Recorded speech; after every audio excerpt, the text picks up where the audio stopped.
The first sign was not panic, it was silence. Birds stopped singing 3 days before anyone noticed. Not all at once, not dramatically. One morning there were fewer, the next, almost none. The sky above the coastal city felt wider than usual, empty. People blamed migration. They blamed storms somewhere far away. They blamed anything but the air, because the air looked, moved, smelled, and filled the lungs the same. At first the ocean began glowing more brightly at night. Fishermen noticed the water shimmered with blue-white light, thicker than usual, stretching miles beyond the boats. It was beautiful, mesmerizing. They leaned over the rails to watch it pulse beneath the surface.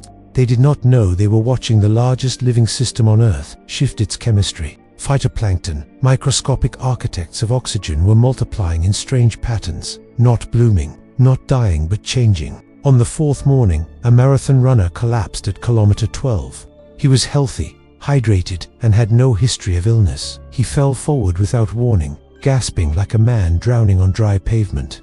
Doctors checked his lungs, clear. His heart is normal. Blood oxygen levels were low, unexplainably low. By afternoon, 5 more patients arrived at the hospital with the same symptoms: shortness of breath, dizziness, pressure in the skull, as if the sky itself had grown heavier. Across the world, similar reports trickled in. A pilot in northern airspace reported difficulty maintaining engine combustion. A candle manufacturer received complaints that their wicks would not stay lit. Deep in a mountain village, an elderly woman fainted while hanging laundry in the sun. The data was too small to trigger alarm. Yet, on day 6, the oxygen concentration dropped below 20%. Humans cannot feel a 1% drop immediately, but the body knows. Subtly, it compensates. Hearts beat slightly faster. Breathing becomes marginally deeper. Sleep grows restless. People began waking up at 3:17 a.m. No reason, no noise, just awake. Gasping once, then settling. In the ocean, something else was happening. Satellite imagery revealed vast swirling formations, plankton aligning in synchronized bands thousands of kilometers wide, perfect curves, perfect spacing, as if guided by a single invisible current. Marine biologists argued over temperature anomalies, carbon shifts, and nutrient flows. They did not consider intention, because nature does not intend, it responds. On day 9, birds began falling mid-flight. Pigeons dropped between buildings, seagulls collapsed onto beaches, and eagles spiraled down in a slow, almost graceful descent before striking the earth without a cry. Children screamed. Parents looked up at the cloudless blue sky, which was indifferent. Emergency room filled quietly. No explosions, no headlines yet, just people unable to catch their breath. Pulse oximeters reading lower than normal across entire cities, not fatal yet, just enough to make the body strain. Factories reported machinery malfunction due to combustion inefficiencies. Engines stalled in traffic. Power plants compensated by burning more fuel, which consumed more oxygen and accelerated the drop. On day 11, mountain climbers searching for cleaner air began collapsing at base camps. Higher elevation meant thinner oxygen to begin with, and now it was lethal. Rescue helicopters struggled to maintain lift. Pilots felt lightheaded at altitudes once considered safe. Commercial airlines quietly lowered cruising heights. No public announcement yet. The oceans glowed brighter each night. From space, the coastlines shimmered like veins lit beneath skin. The plankton were consuming slightly more oxygen during respiration than they produced in photosynthesis. A minuscule imbalance. But across 70% of Earth's surface, minuscules becomes catastrophic. By day 14, global oxygen levels reached 18.9%. Still survivable, but the human body was not designed for sustained deficiency. Headaches intensified. Confusion increased. Athletes collapsed mid-performance. Construction workers were dizzy and fell. Drivers drifted across lanes. Accidents multiplied. The first major city blackout occurred without fire. Gas turbines could not maintain stable ignition and backup generators failed. Hospitals switched to battery systems. Ventilators strained. Ironically, machines designed to push air into lungs were now circulating air with less life in it. In the forests, something curious happened. Trees did not wither, they adjusted.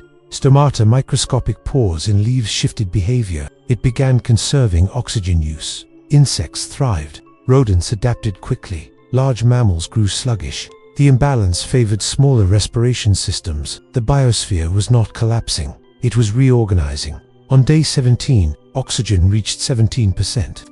That is the equivalent of standing at high altitude permanently, except there is no descent, no return to sea level safety. The air became a quiet predator, invisible and patient. Every inhale delivered slightly less than the body required. Cells began dying in tiny numbers. Brain fog spread globally. Governments addressed temporary atmospheric fluctuation. They urged calm because it requires oxygen. People gathered in churches, mosques, temples, and started praying for intervention. But the sky didn't respond because the sky was not attacking. It was balancing. On night 19, the hum began. A low frequency, so low it was below hearing but felt in the chest. A vibration in walls. Seismologists recorded mantle resonance, shifting deep beneath the ocean floor. A planetary rhythm adjustment. The plankton pulses synchronized with it. The glow intensified as the ocean breathed in a new pattern. Day 21. 16% wildfires could not sustain flame. Matches sparked and died, and candles flickered out. Combustion engines across entire regions failed simultaneously. Highways froze into silent metal corridors, and airports shut down. Satellites recorded cities dimming one by one, not from explosion, but from suffocation. Cattle from the farms and animals from the zoo enclosures collapsed. Smaller creatures endured. Rats moved through abandoned subways. Insects blanketed darkened streets. The hierarchy inverted. At 15%, confusion turned to delirium. Hospitals overflowed beyond capacity. Not enough oxygen tanks existed on Earth to compensate for a planetary deficit, and oxygen tanks require some source of pure oxygen to fill them. The irony was mathematical, precise, cruel only in perception. From orbit, the Earth glowed, not with city lights, but with bioluminescent coastlines tracing continents like neural pathways. The planet is not dying. It is recalibrating atmospheric equilibrium to favor a different configuration of life. One less dependent on heavy oxygen consumption. One less industrial. One quieter. The last image, a woman standing on a balcony, breathing shallow, looking up at a sky that appears completely unchanged. Stars steady, moon bright, wind gentle. The world does not end in fire. It ends in thinner air.